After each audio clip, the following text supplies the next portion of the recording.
Dieu vous récompense en centuple. En guise de soutien. Ok. Je crois que nous avons travaillé avec un comité aussi. Nous avons trouvé qu'ils ont quand même amélioré leur travail. Et l'année 2023 s'était bien passée. Je les félicite aussi. Que bénisse aussi notre pasteur. Amen. Amen. Et pour eux, dans la réunion du comité, selon leurs paroles, ils ont dit aussi que moi aussi en 2023 j'ai bien travaillé.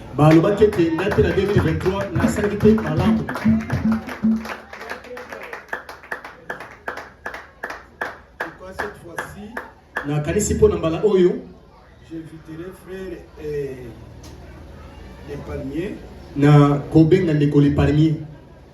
pour qu'ils soient associés des pasteurs Antipas.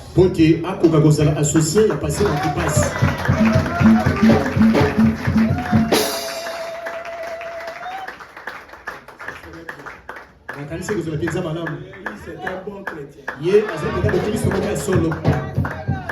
Bon, il se lève ne fût qu'une minute.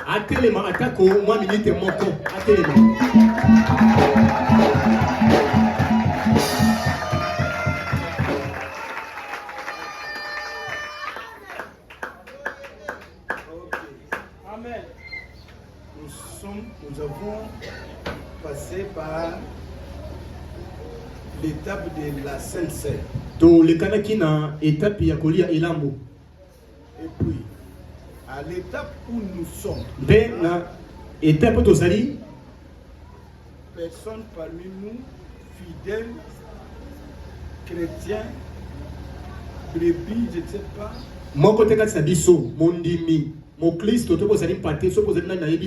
ici au plein évangile, n'a aucun droit de refuser de prendre part à la Sainte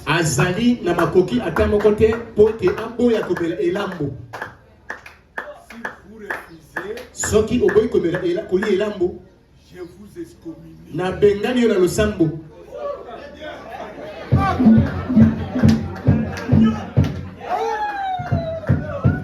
Parce que premièrement, tu n'es pas chrétien. C'est vrai. Tu n'es pas chrétien. Parce que tu refuses même de grands symboles.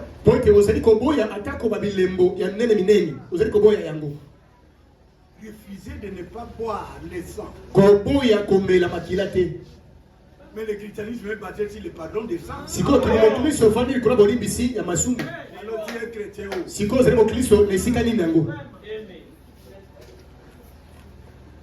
Amen. Amen.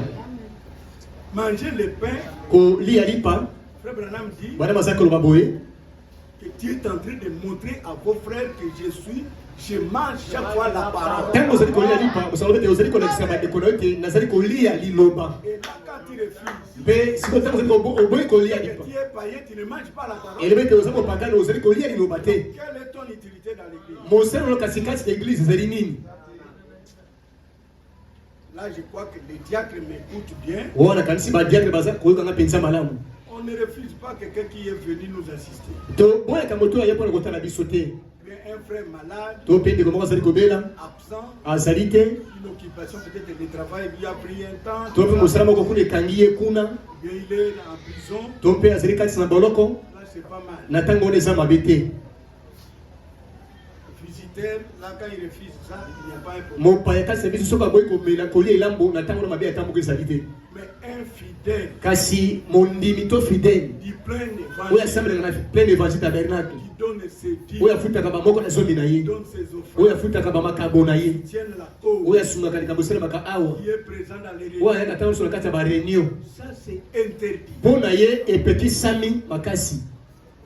ne peut pas refuser la Sainte Seine. akoki koboya kolia elambo te. Au moins que ce jour-là, moi, je n'étais pas là. Loba neti na mokolo wana ngai nazalaki te. Où les diacres ne m'ont rien signé. To mpe badiaka babisinga atala komoko boye te.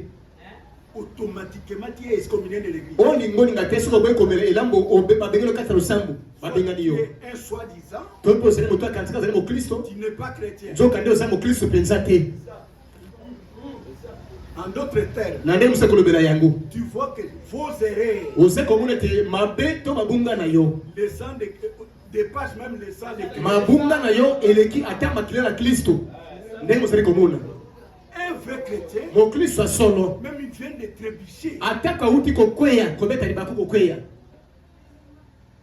Même il a commis un péché. Ata kosaki lisumu moko boye. Directement, il doit à rapidité venir à l'église Mbala moko koya mbango kati na église. et manger la Sainte Seine. Pe ko alia elambo. Parce qu'il considère Po tasali komona que le sang de Jésus ete makila na Yesu est plus que tout ce qu'il a fait. eleki nyonso oyo yasalaki. Vous savez, du temps de Jésus, Oyebi na tango na Yesu. quand Jésus a préparé la Sainte Seine, Na tango Yesu abongisaki elambo. aucun disciple n'a refusé. Moyekoli ata moko abwaki komela yango azalaki te. Montre-moi ces disciples-là qui a refusé. Bolakisa ngai moyekoli wana abwaki komela elambo. Bolakisa ngai ye. Pourquoi nous prenons qu'une seule coupe? Pona tomelaka kaka nkenyi mobele moko. C'est pour voir comment Jésus faisait. Eza mpona komona ndenge Yesu azalaki kosala. Que nous soyons sans. Ataka tozali mokama. Ata tozali bato kama mibale. Nous représentons les 12 qui étaient dans sa table. Tozali kotalisa baye tozali mibale bazali kalisa mesa na ye. Personne n'a droit de refuser. Moto azali makoki kobeya komela elambo azali te. Je crois que ça doit être Judas qui a créé un problème. Na kasi ngeli kozala yudasi oyo abotaki ma mindondo na suka. Est-ce que nous formons aussi des Judas dans nos assemblées? Est-ce que tosalaka mpa yudasi kati ya bamasambo na biso?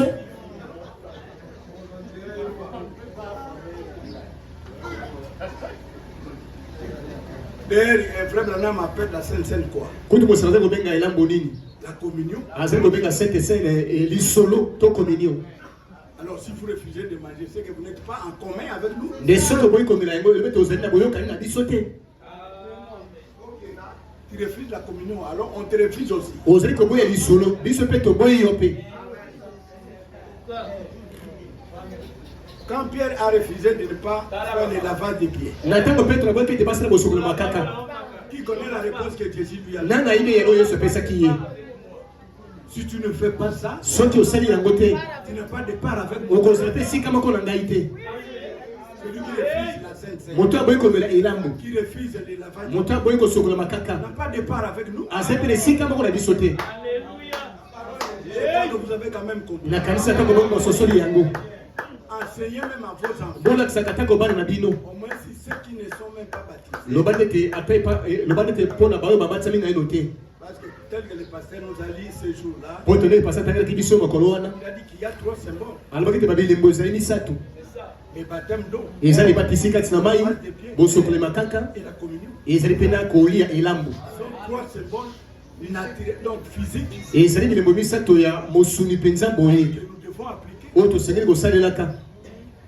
On peut dire Amen. Tokoki koloba mene na yango. Ce sont des symboles de chrétiens. Ezali bilembo bakristo ndenge basalaka yango. Les chrétiens ne peuvent pas refuser cela. Mokristo akoki koboya kolia elambo na nkolo te. Donc quand vous refusez, Des- obligatoirement les diacres ne vont pas vous faire passer dans la réunion des diacres. Na ntango yo oboyi komela elambo na nkolo badiaka balokisa yo kati ya bareunion ya badiakre. Qui a refusé pourquoi? Bakotuni oboyi komela kolia elambo mpo na nini? Ceci, cela. Ok, naboyi mpo na boye mpo na boye. Vous êtes terminé avec elle là, ce serait bien. Bo soki mpenza boluki osili na bango wana nde kozala mpenza malamu. Ça arrive chez moi, je dis tel frère n'est plus. Kasi soki likambo yango ekomi epai na ngai nakoloba te ndeko wana aza lisusu ndeko na biso te banda lelo. Il doit aller chercher un autre endroit. Esali ndeko luko esika mosusu ya kosambela. Parce que nous ne formons pas des divergences, nous formons une unité avec une tête de Dieu. Tozali kosala unité botani kaka moko na mutu moko ezali nzambe kaka. Donc, c'est comme ça. Ezali bongo. Je crois qu'il y a des prédications, il faut, avant de manger, alors, Na kanisa eza matema mosusu baloba tote liboso lia elambo na nkolo esengeli otala nano boye na boye. Frère Branham dit que personne n'est parfait. Mosala te moto moko te abongi be. Mais nous sommes parfaits quand nous croyons Jésus. Kasi tobongi be tango kondimela Yesu. C'est là où c'est tout notre perfection. Et c'est pas bongi be na biso bezali. Je ne suis pas parfait par Na bongi be na nzela na ngai moko te. Et frère Branham dit que le Saint-Esprit Mosala te molimo mosantu. qui doit descendre en Oyo sengela kitakati na yo. il doit sanctifier. Asatusi yo.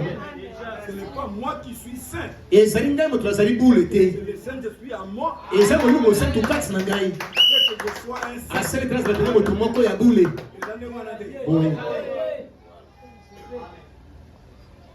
Ok, je crois que je vais quand même saisir les choses. Nakanisi esenge na bino bososo na makambo ndenge ezali. La Sainte Seine a commencé dans l'Ancien Testament. Kutu elambo Sainte Seine bandaki nde kati ya kondima na kala. Dieu a dit à Moïse, Nzambe alobaka na Mose je passerai. nakoleka. Et quand je vois les sangs, Mpe tango nakomona makila je ne frapperai pas. nakoboma nakobeta te. Et tout juif était obligé Moyuda nyonso atindamaki na makasi de mettre les sangs dans les poteaux et les dos. atia makila kati ya mabaya na ekuke na ndako. Et quand ils ont quitté l'Égypte, Mpe tango babimaki na Ezipito tous les juifs qui sont sortis, bayuda nyonso nde bato babimaki avec même les Égyptiens. kutu na bana na Ezipito. Maintenant on arrive à la scène, ça c'est un devoir à tout le monde. Tango tokomi na elambo na nkolo wana ezali mokumba oyo moto nyonso esengeli asala amela yango alia yango. Merci beaucoup. Matondi mingi Nous allons nous lever et je vais lire dans Marc, totelema mpe ya kotanga na mokanda na Malako chapitre 8. mokapo na mwambe. Le panier peut nous lire au verset 34. Parada koki kotangela biso na nzela ya tuku misato na minei.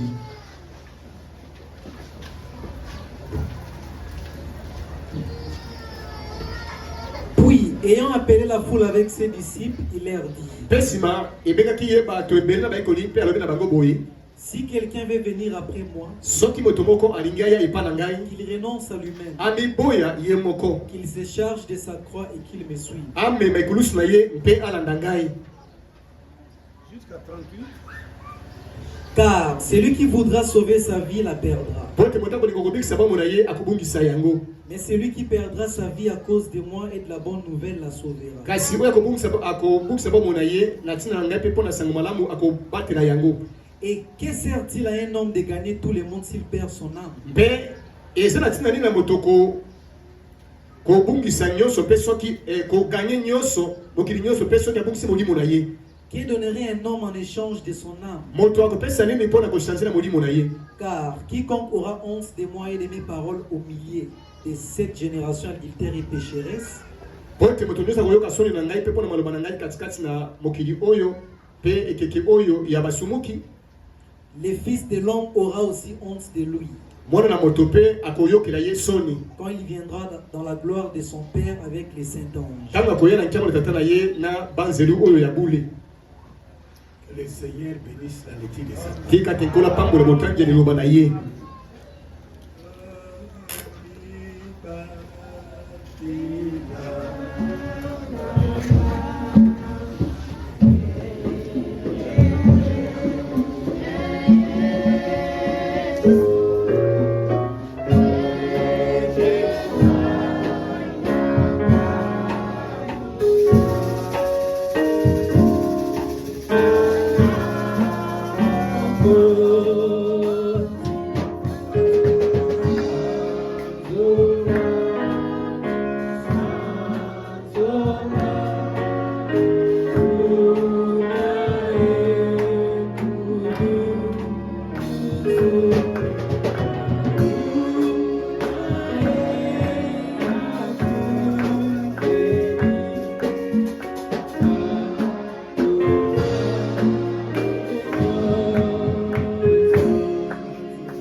ete boya epa na ngai ngai na kopesa bino kopema tibeti moko na moko ya ye na kilo kopesa ye kopema soki kati na liloba na nzambe aza na emoniseli te sipoera ye motema ayeba yango oyo ayaki aza malade ya molimo to ya nzoto azala guéri au nom de Jésus.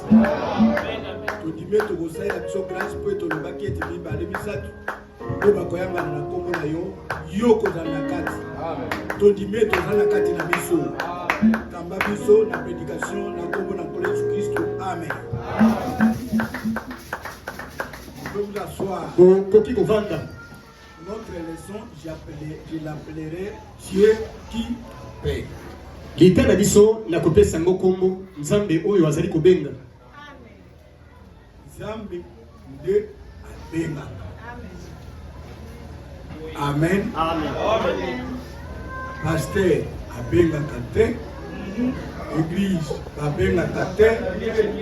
Mais Nzambe nde abenga. Amen. Amen. Moi quand j'appelle quelqu'un, ngai soki na bengi moto, il écoutera de ses oreilles. Akoyoka na matoi na ye oyo. Mais quand Dieu appelle quelqu'un, kasi tango Nzambe bengi moto, il écoutera au cœur. Akoyoka ne kuna kati sa motema na ye. Amen. Amen. Et quand Dieu appelle, la première chose est de vous séparer de tous les mauvais amis.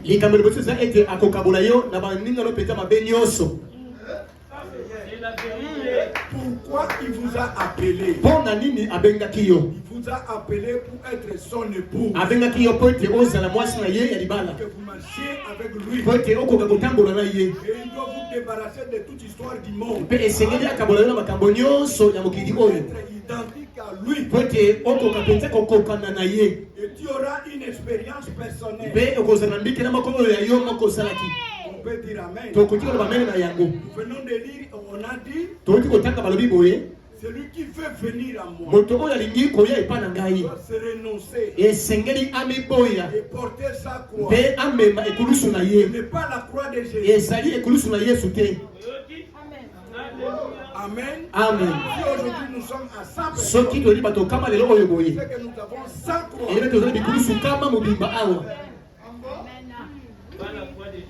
La croix que ton épouse porte, c'est pas la croix que toi tu portes.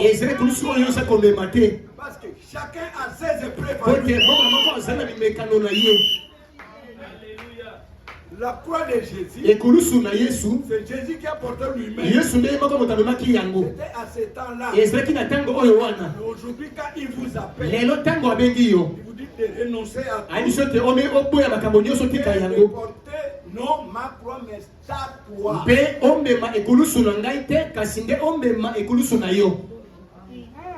Pasteur Antipase à sa croix. Pasteur Antipase à sa croix. Pasteur Ikwa à sa croix. Pasteur Ikwa azali na ekulusu na ye. Frère à sa croix. Ndeko Efeya azali na ekulusu na ye. Frère Anise à sa croix. Ndeko Anise azali na ekulusu na ye. Sœur Mpunga à sa croix. Ndeko Mpunga azali na ekulusu na ye. Sœur Sarah à sa croix. Ndeko Sarah azali na ekulusu na ye. Sœur Vicky. Ndeko Vicky azali na ekulusu na ye. Moto nyonso azali na ekulusu na ye. Chacun à sa croix. Moko na moko azali na ekulusu na ye. Quand nous sortons ici, yango tango tobimaka awa, chacun va porter sa propre croix. Moko na moko akomema ekulusu na ye moko. Devant les épreuves qu'il va raconter. Liboso bimeka nango ya kokuta na yango ye moko.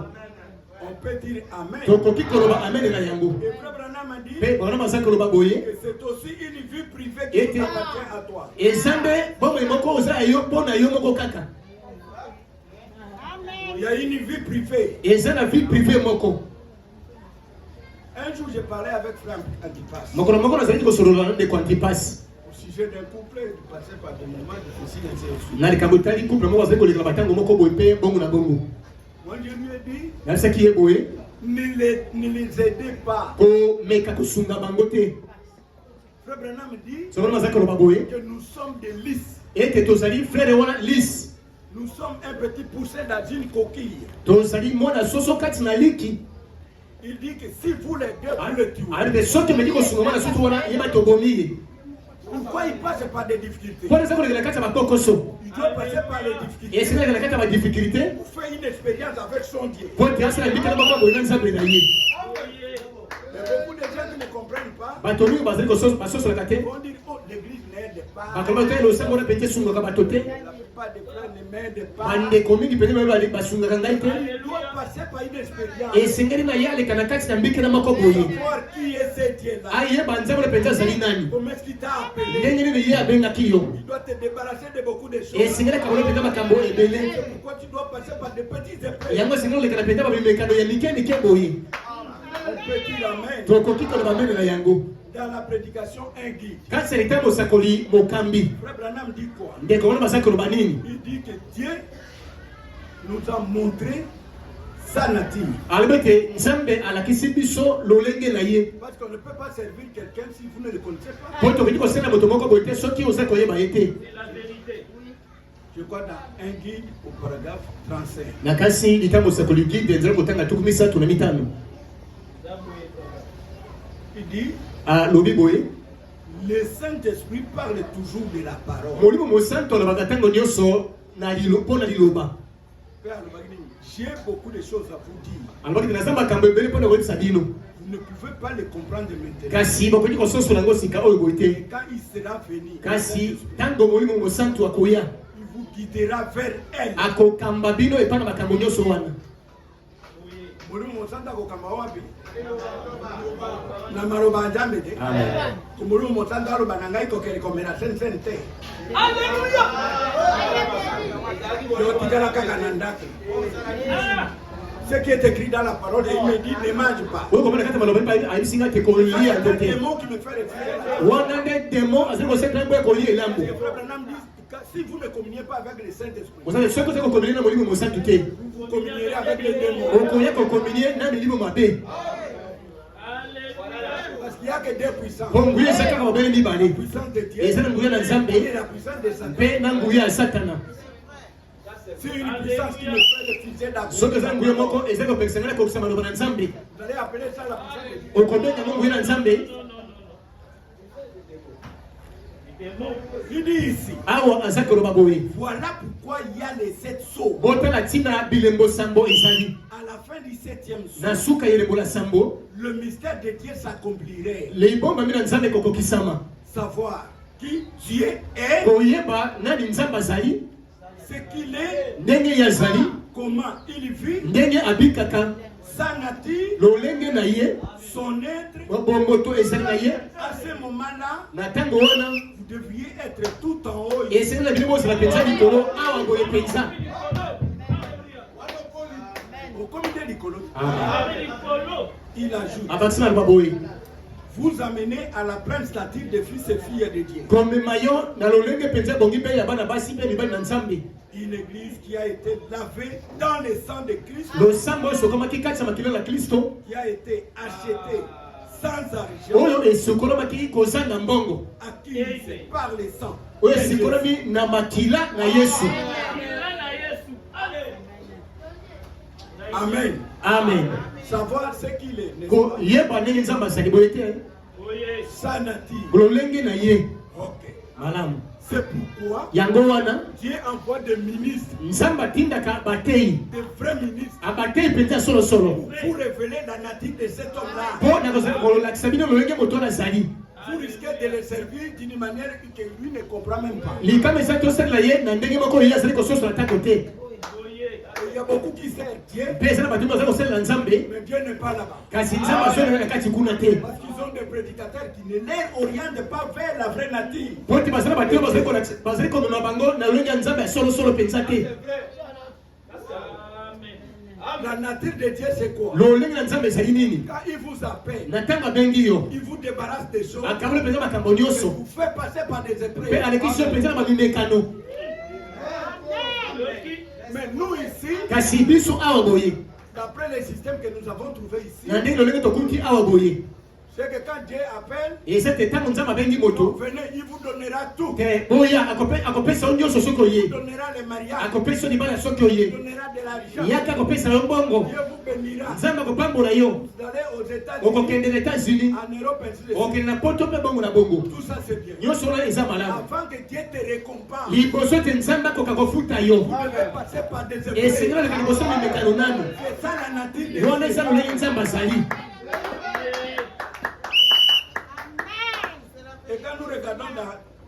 c'est 19. Personne d'autre n'a émotion c'est beaucoup personne n'a liboa. 3 Pardon, la émotion c'est beaucoup pour la misatu. Tant là nous kuna frère 3 verset 19. C'est là il y a zone n'a liboa. Moi je reprends et je châtie tous ceux que j'aime. Et donc disait les répondants. Ngai na pamela kapena beta ka baibanso na lingi. Zala na piko mpe bongo na motema. Alabini na lingala frère Nana pamela kapena beta ka muto nyoso ngana lingi. Vous devez connaître la nature de Dieu. Et c'est moi balongi nzamba sali. Maintenant vous le connaissez un peu. Siko boyebi yango moke. Asala kanini? Malamu ezala alingaka yo te. Akobeta pe yo te. Soki oye na église ozwika mituka ozwika bomengo. Mais pas na eboye te.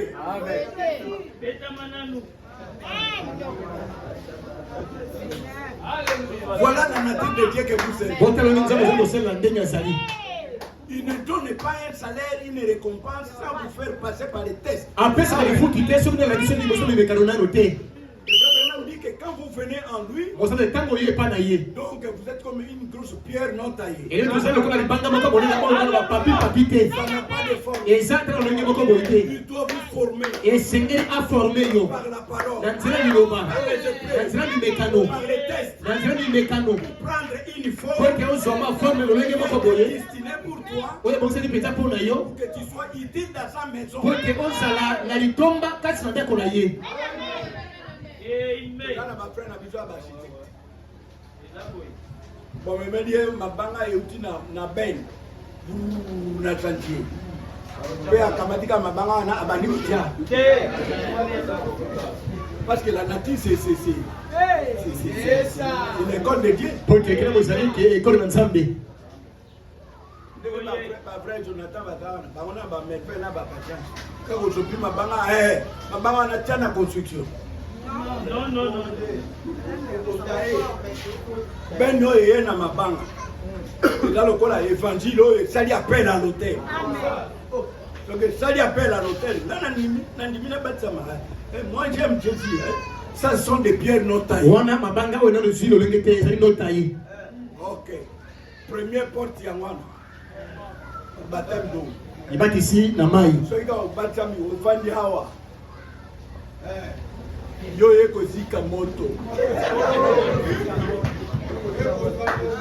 Il y a un endroit où je ne veux même pas vous dire. Et là, c'est comme on a dit que tu as contacté la vidéo de côté. Frère Branham dit, Nous sommes dans le baboé. tel que vous voyez que les deux Hébreux sont entrés dans les faits. Ndani kwa mwana kile baveni mbali makoti kati na moto. Et chaque fils de Dieu passe par les faits. Et moi ndio kama le kanaka na moto. Les faits, mais ces faits-là ne vous brûlera pas. Moto, kasi moto wana ekotumba yote. Et vous devez conserver yote. Mais vous devez avoir le Saint-Esprit Kasi sengine osa na molimo mosantu. et le bon berger Pe bobaki ni moko penza malamu. qui essaie de vous consoler. Oyo akomana kobondi saona tango nyoso wana. Aji maman qui passe, ngara ndiye gende bana ko ba wani na ntina te. Pe edaki pe mo ko mususu frère ne dimna mona na ya Marie. Ko buka na makolo akomi ko tenga atuni ngai. Alipi mwana oyo. Na mwana akutaka boite wapi oyo atana traste. Il faut qu'on croie à Jésus pour expérimenter Dieu.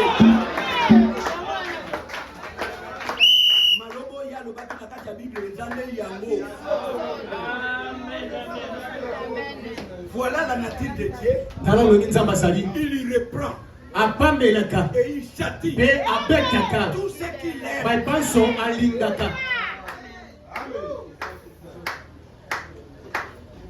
Mais ce qui est bien, ma soit au Banakolela. Moulo, on a dit mon salaté. Moulo, on a dit mon salaté. Bananai, à Kotanga de Kini. Amen. Je vais vous dire, on a bien le monde, on va vous dire.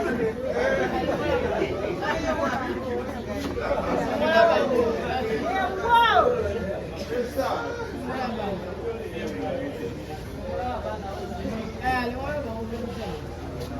il reprend. apamelaka Châtie. pe abetaka C'est là qu'il est. bai wana oyo alingi Soki alingi yo te. Yo nakati ya ndako na yo mwana ya soki ya ndani frère moko aya kotika mwana epa na yo. Yo kobeta ye. Mpona nini?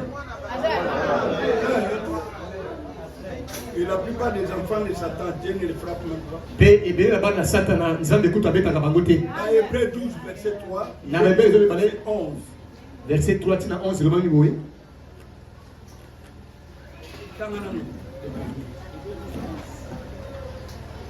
Hébreux 12, baebele zomi na mibale verset 3. nzela ya kotanga ya misato. Considérez en effet celui qui a supporté contre sa personne une telle opposition de la part des pécheurs, Na boye botala moto oyo ayikaki mpiko kote liboso na bato mpona botelemeli na ngambo na basumuki mpenza ebele afin que vous ne vous lassiez point l'âme découragée.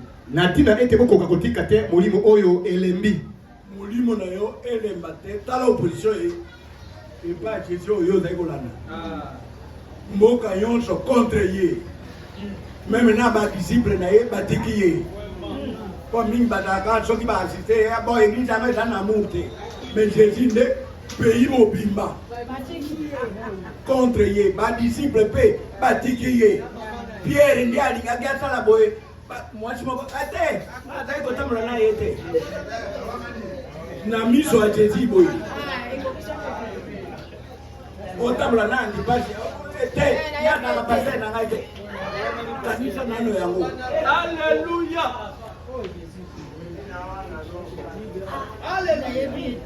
Mais pas na biso toluka kaka badolote ngai balinga ngai, c'est ce qui est bien. Eza oza malamu. Dieu permet à tout le monde de t'haïr. Kasi ndio mapesa mzete moto nyonso ayi na yo. C'est Dieu qui fait ça. Eza nzambe otasala ndenge wana. Continuez les papiers. Vous n'avez pas encore résisté jusqu'au sang en luttant contre les péchés. Nana botelemi penza kino makila te na kobundaka kotelemela masumu. Et vous avez oublié l'exhortation qui vous est adressée comme à des fils. Mpe bobosani elendiseli oyo epesamelaki bino lokola epai na bana. Toli oyo epesamelaki bino lokola bana na ye ya mibali na oyo ya basi alobaki nini? Mon fils, Mwana na ngai ne méprise pas les châtiments du Seigneur. kotiola fimbo oyo ya nkolo te. Et ne perds pas courage lorsqu'il te reprend. Mpe kosangisa mpiko te ntango ozali kopamela yo. Car le Seigneur châtie celui qu'il aime Po te yawe apamelaka baoyo alingi. et il frappe de la verge tous ceux qu'il reconnaît pour ses Mpe fils. abetaka fimbo baipanso ayebi ete bazali bana na ye. Supportez les châtiments. Yika mpiko na bafimbo. C'est comme des fils que Dieu vous traite. Eza lokola bana ndenge nzambe azali kozwaka bino. Car quel est le fils qu'un père ne châtie pas? Po te mwana nini yango tata na ye abetaka te. Mais si vous êtes exempt du châtiment auquel tous ont part, Kadi soki bafimbo oyo ebetamaka epai na bato nyonso ebetaka bino te. vous êtes donc des enfants illégitimes et non des fils. Na boye bozali bana makango, bozali bana te kasi bozali bana makango.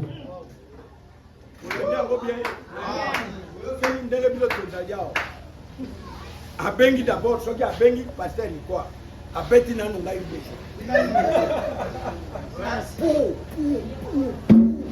jusqu'à nakomi cassé à l'église ngai. S'il faut abenga frère Fabrice abeti ye. Amen. S'il faut abenga sœur Boy abeti ye.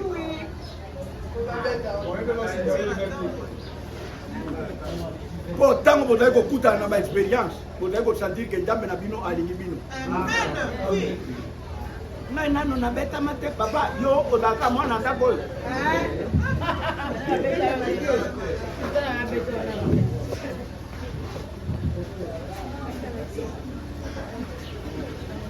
Ngai nabetama te obetama te ngai nakokanisaki oza mwana ndako te mpe nzambe abengi yo te.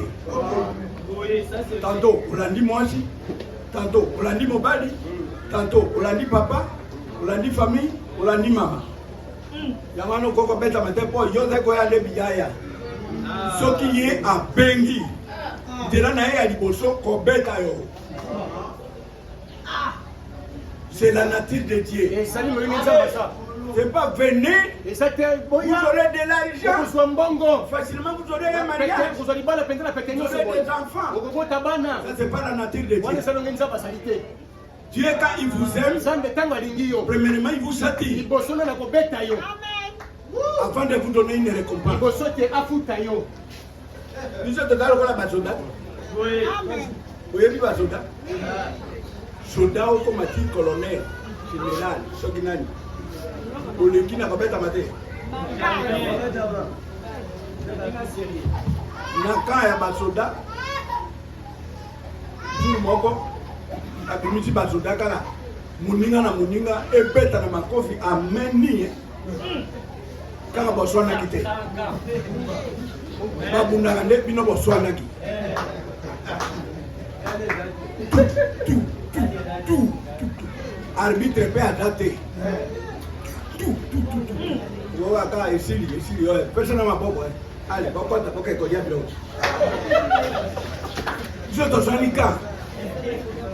Badai ko former yo po munguna ya ko da lokola masekite. Alléluia. Ya badai ko former yo po tango kokuta na zaka na akotikana na yote. Amen, continuer, je crois que ça s'est arrêté au verset 9. D'ailleurs, puisque nos pères selon la chair nous ont châtiés et que nous les avons respectés, ne devons-nous pas à bien plus forte raison nous soumettre au Père des esprits pour avoir la vie?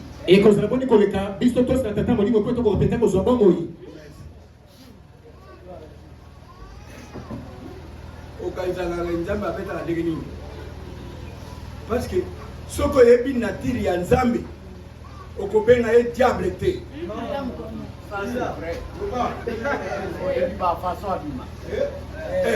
Parce que tant que bimela yo ko après lelo na mona di satana ye ko beta ngai. Ko yebi nano nature na yete. Il faut pas enseigner la parole de Dieu par la qui sont nature ya Nzambe. Oui, les disciples, ils ne pas hein? Mon ami, j'ai dit, il faut que bango. Il faut que bango pour nous. Bon, bon, mais ça qui m'a cassé. Et comment il est bon, ma bango? Jésus apparaître comme Bamona n'a pas été. C'est que Baby Natiri a Jésus. Par le haut fantôme. Et Lima. Et puis, Lima, il y a un jour, Batomama n'a pas dit ça. Amona mpete Elima, Amona Yao Elima, Amona Boé, au nom de Jésus Elima. Na Monica Nabutu na Sangani na Mwasi Elima. Attends l'explication te. Na Sangani na mobile moko Elima. Tout est Elima. Parce que on a dit soka Elima. Sans signification. Pour ça la bimbola. Est-ce que oyebi Nzambe? Oyebi nature na ye. Amen. Oyebi même moto amani na butu peut-être osangani na mobali. Soit osangani na mwasi. Nani a introduit likambo yango? Nzambe. Ye moko. Ezaki Nzambe te. Yo lukande signification. Amen. Koloba te na kutali na Elima.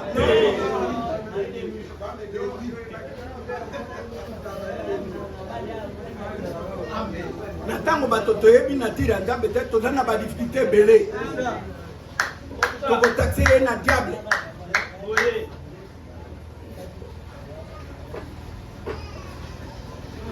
Frère moko pa na biso.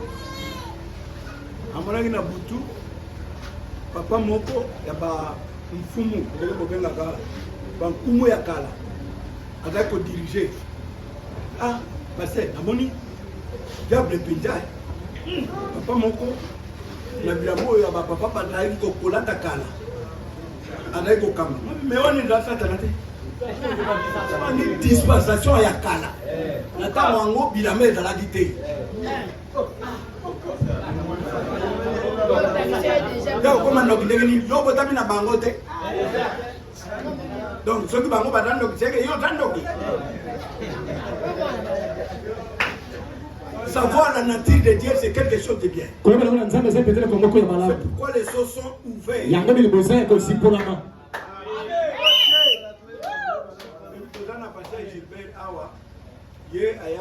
non, ngai na sai mosala nzambe en tant que ministre na yo mais na ta formé na yo malam te.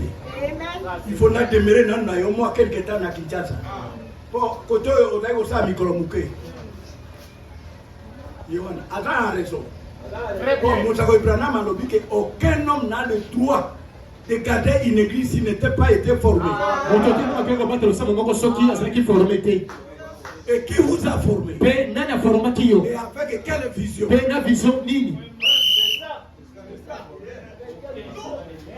Dieu ne donne pas une récompense sans formation. Lui-même est venu sur la terre. Il est venu avec une nouvelle religion. Ce n'était pas les juifs. Pourquoi il appela les disciples? Un disciple signifie quoi? C'est celui qui apprend chez un maître. Jésus était le maître. Les disciples étaient ses disciples. Pour apprendre quoi? Le christianisme, le Saint-Esprit, ensuite les répandre.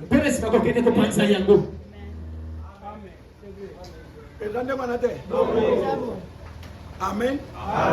Et il les a formés pendant combien d'années? 3 ans et demi.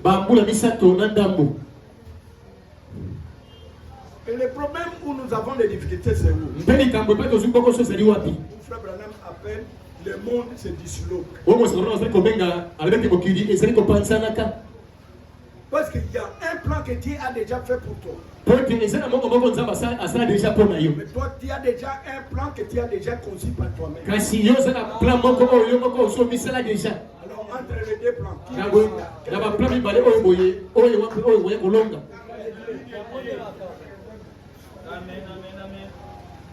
Amen. Amen. Le jour de Noé, les gens se plaignaient parce que le péché était là. Oh Dieu, oh Dieu. Dieu leur envoie un fermier. Un charpentier. Qui n'a pas fait beaucoup d'études. Frère Branham appelle ça le monde se disloque parce qu'il ne croirait pas à ces fermiers-là. Mais c'était le plan de Dieu. Il a construit une arche. Il était l'objet de plusieurs critiques. Quand il solution à Ndambe à moi, Amen. Yo, le Nadia Sungabino. Yango atindi boato. Nasua munene. Na charpentier wana po bokota na kati tenga na kokota kuna te basuka ki wapi? Parce que chaque fois quand Dieu présente son plan en vous, vous le refusez. Vous allez souffrir. Quand vous demandez quelque chose à Dieu, observez de ne pas s'attendre à ce que toi tu comprends. C'est très difficile. Oh Dieu, guide-nous. Les Juifs cherchaient qui? Les Juifs. Le Messie. Pour le délivrer. Pour leur donner l'indépendance. Des Romains. Mais maintenant, il leur envoie un bébé au berceau.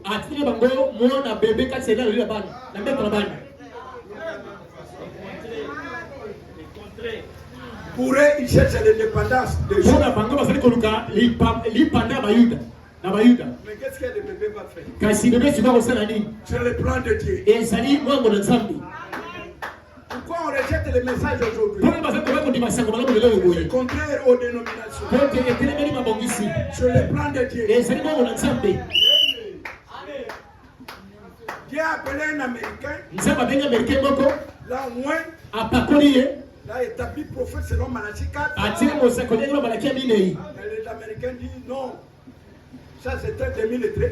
Kasi ba Amerika olete oze motomoko atanga penza milité. Pour être le sauveur du monde. Pour la bango mobi qui sina mokili. Doit être celui qui a terminé tous les diplômes du monde. Et singene zana motoyo asili ko so diplôme nyonso ya mokili oyo. Et ils ont formé l'ONU. Be ba ko sala ONU. Ils ont formé les nations les européennes et les sud. Ba ko sala nation européenne nyonso wana. Est-ce que les guerres sont terminées? Est-ce que atako bongo kasi bitumesini? On a posé la question après. Be ba tuli bana motuna boye. Est-ce que les guerres cesseront? Est-ce que bitumba ekosila? Il dit oui. Alors baki Quand Satan sera lié. Tango ba ko kanga Satan.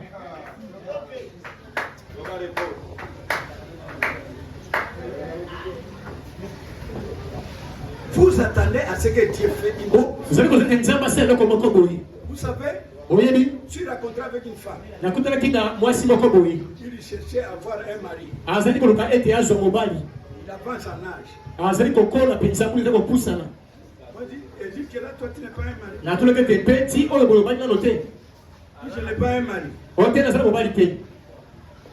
Moi je dis bon, pourquoi? Na tolo kasi Une jolie femme telle que toi. Pona nini pote mwasa kitoko lokola yo boye. Et tu vas demeurer jusqu'à cet âge sans mari. Be okomobela ti na kono sana go boye ozu mobali Il n'y te. avait pas de personnes qui sont qui venaient. Ezaki na mi bali te ko ya kotala yo kotuna boye na boye. Bazaki te.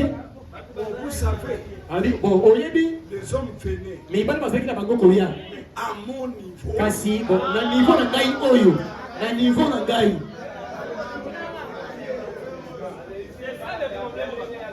votre niveau c'est comment? Niveau na yo kasi eza ndenge nini? Au lieu de dire, Nesika loba ete le Seigneur m'avait dit, kolo alobaki na ngai boye. voilà ce que ton mari sera. Ete tala ndenge mobali na yo akosala. Tala kosala boye.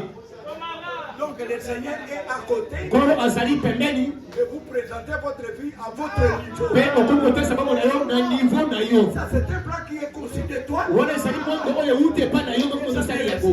Ekolonga na yango te. Au moins que tu ne sois pas une fille de Dieu. Loba nde ozala mpenza mwana mwasi na nzambe te. Parce que vous ne vous abandonnez pas. Po te ozali komikamba te. Même bana na ngao ya basi. Ndio ndio moza koluka kubala. Bana na ngai keba.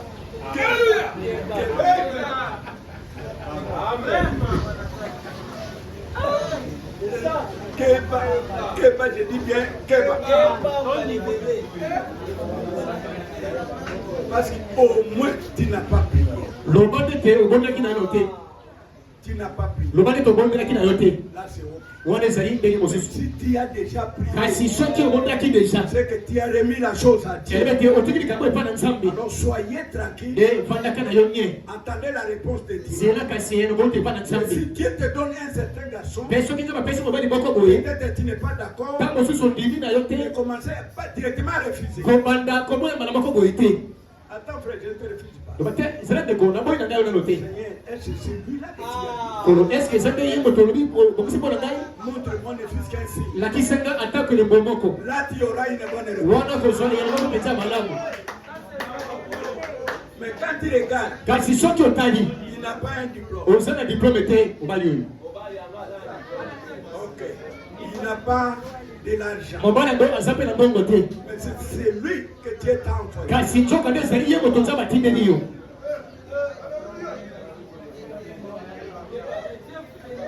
Frère Branham a dit, Ndeko wana bazalaki koloba boye. là où le monde se disloque, Ezali mpe mokili oyo ezali kokufa.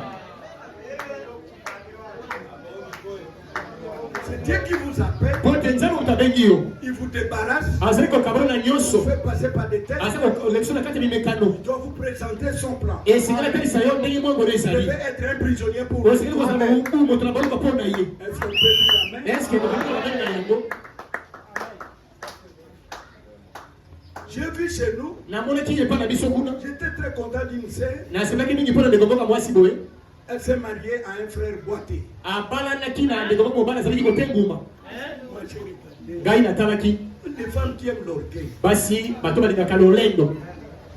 Comment elle a accepté ses maris? Ndenge nini andimi mobali oyo boye. C'est ce que moi j'ai raisonné. Ezali ndenge azalaki kokanisa. ezalaki ndenge ngai nazali kokanisa. Ils étaient très bien dans le Bazalaki mariage. penza malamu kasi ya libala na bango. Ils ont mis au monde de beaux enfants. Pe babota ki bana penza kitoko kitoko. Et j'ai vu aussi Pe namona ki pe une sœur, ndeko moko ya mwasi. Ndundu s'est mariée à un frère noir comme ça. Ndundu abana ki na ndeko moko wali azali ki moyindo. Et bon, la bino gogo di mari Ndundu azo mwasi. Toi azo mubali. Encore des orgueilleux oyo ya biso. Yo ke bala Ndundu bato mboka mo ba balukaka makambo ya demwana. O mubali ya ndenge nini? Est-ce que aza na bongo? Est-ce que aza na boyi? Parce que tani yo papa.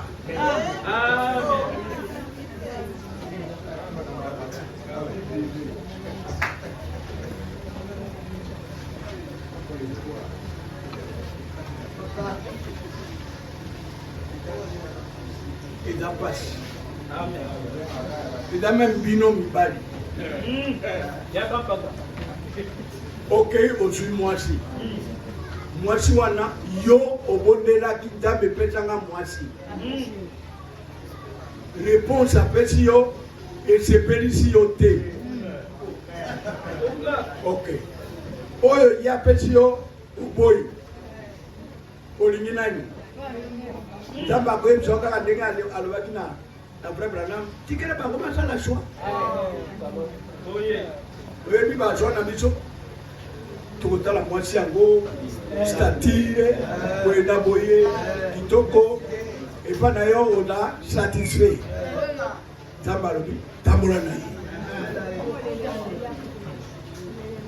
Oyo naokoki frère moko aoloba moi je suis licencié, il faut que je me marie à un licencié. Gana zali licencié nga bana na licencié pe. Kotina nini akomi benga chrétien. Vraiment.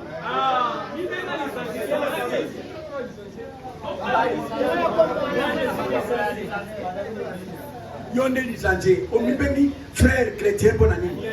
Parce qu'un chrétien c'est celui qui a l'esprit de Christ. Pour mon plus important c'est que Christ au kasi Il na doit ye. avancer avec Dieu. Parce que la Bible dit quoi? Pour bisa ko bani. Tous ceux qui sont conduits par l'esprit de Dieu sont appelés fils de Dieu. Ba basi ba ko na nzambe ba benga bi bana na nzambe. Yo kama makala mulimo andabete. Yo taiko ko ba licencié. Peu omi bengi chrétien. Vous savez que dans nos assemblées, il y a beaucoup de soi-disant croyants. Et ça n'a pas soi-disant croyants et belé dans ma sango na biso. La parole de Dieu essaie de nous tailler, de nous montrer ce que Dieu fait, pour que vous soyez la partie de l'époux, pour que vous marchiez avec lui, pour que vous parlez avec lui. Sans quoi il y a beaucoup de gens qui ne causent pas avec Dieu, parce qu'ils ne laissent pas leur cœur être taillé par la parole. Nos décisions et je suis obligé de prier pour toute personne. Je prierai pour chacun de vous. Et plus tard, je dois voir si vous causez avec Dieu ou pas. Vous savez, il y a une chose. Parce qu'on avance petit à petit. Et ce que j'ai trouvé aussi parmi nos prédicateurs chez nous là-bas. Quand je pose les mains pour que quelqu'un reçoive les Saint-Esprit,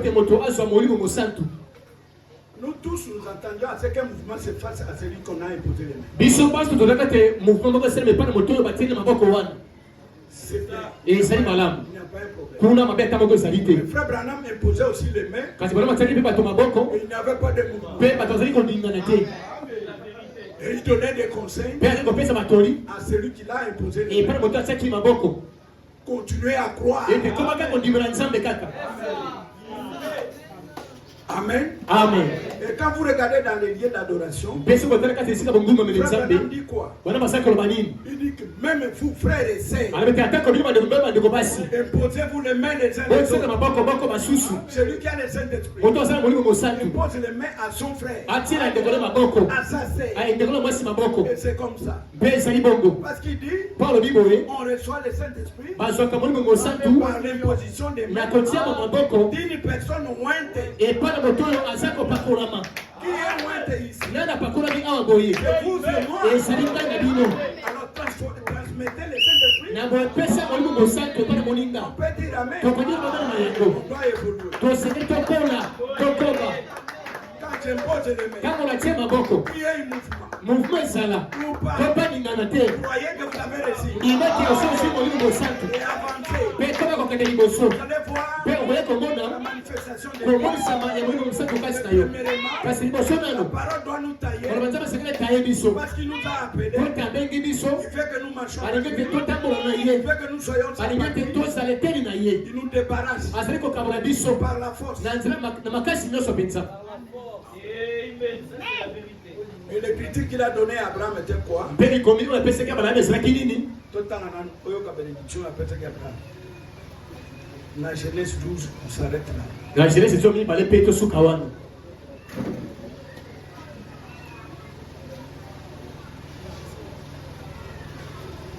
La Genèse 12, verset.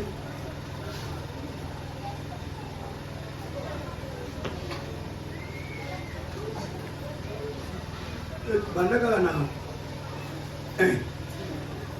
On se croit qu'on a 2.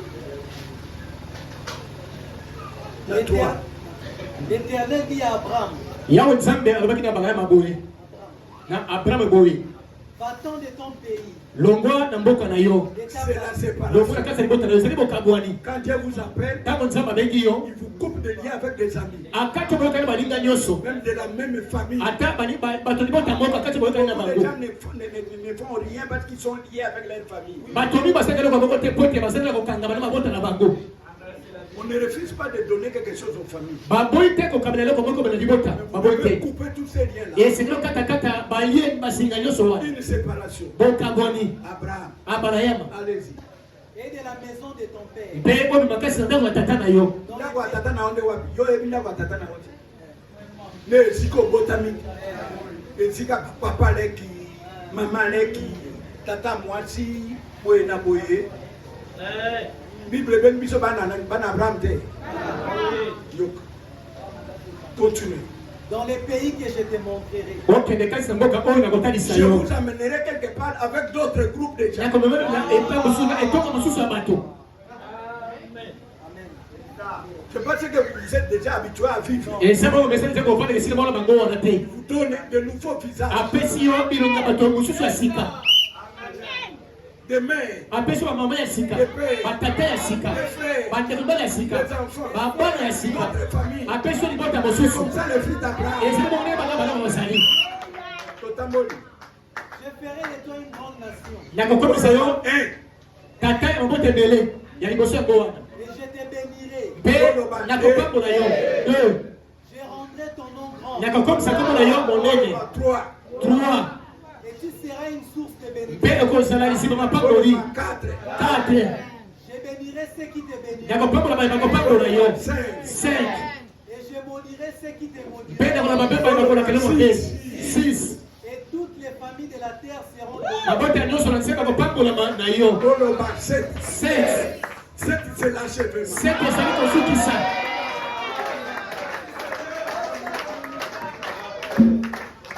Amen. Amen.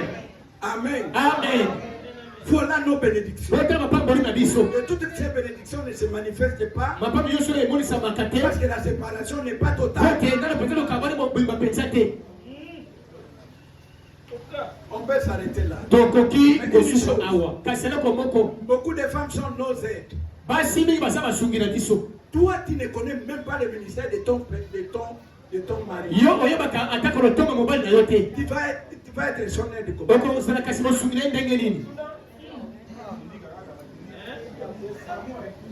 Moi, je suis un grand commerçant. Ngai nazali moteki monene. Et j'épouse une femme enseignante. Mpe nake kobala mwasi oyo atangisaka enseignante. Est-ce que nous sommes un? Est-ce tozali moko na ye? Et elle sera mon aide. Mpe akozala mosungi na ngai? Aide médecin doit être un maçonnier. Ele medecin kozala maçonnier moto azala maçon. Je veux que vous me donnez la réponse. Nalingi kopesa ngai eyano. Et un architecte. Mpe oyo asalaka plan ya ndako. Son aide doit être un briquetier. Ele na esika kozala moto abeta babriki. Voilà où les choses ne tournent pas dans nos mariages. Bote asema kama sema tabola kete tuma mabala na biso. Vous épousez celui qui n'est pas une aide. Okei kobala oyo azali mosungi te. Il ne connaît même pas ce que vous êtes en train de faire. Ayebi atako makambo ezali kosala te. Elle est un obstacle. Kutu azandeli pakumo ne ko na yo. Et vous avez des enfants. Be omoti bigamba na ye. Nous sommes les plus malheureux. Tozali batoyo baleki na wakati na sabo kinoyo boye. Ce ne sont pas la conduite de Dieu. Tozali kuluka bokamba bina nzambe te. Un aide, soit d'aide. Un aide, il aide. Lisungi esina za pekata ka solo lisungi ya solo. Mosungi. Le Seigneur m'a donné une femme. Kono apesi ngai mwasi moko. Elle est là. Asali awa. Vous savez, Boyebi. chaque fois il me donne des rapports des églises. Na batezo apesa ngai ba rapport église. Il me demande aussi les rapports. Asa ko tuno ngapi ba rapport église. Qu'est-ce qui s'était passé dans telle église? Ni sema na sabo songolo.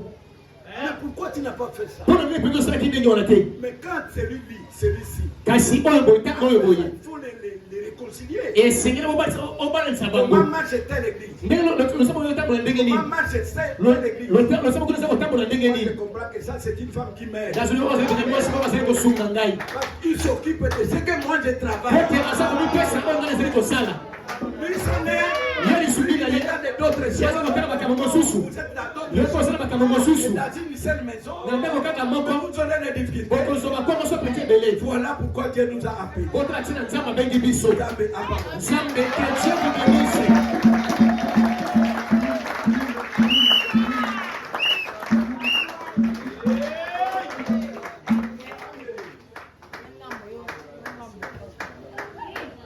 Totele.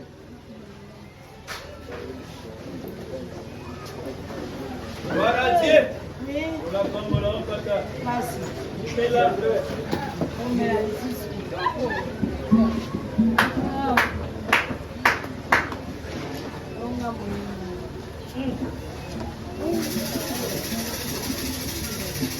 Nzambe kazi la.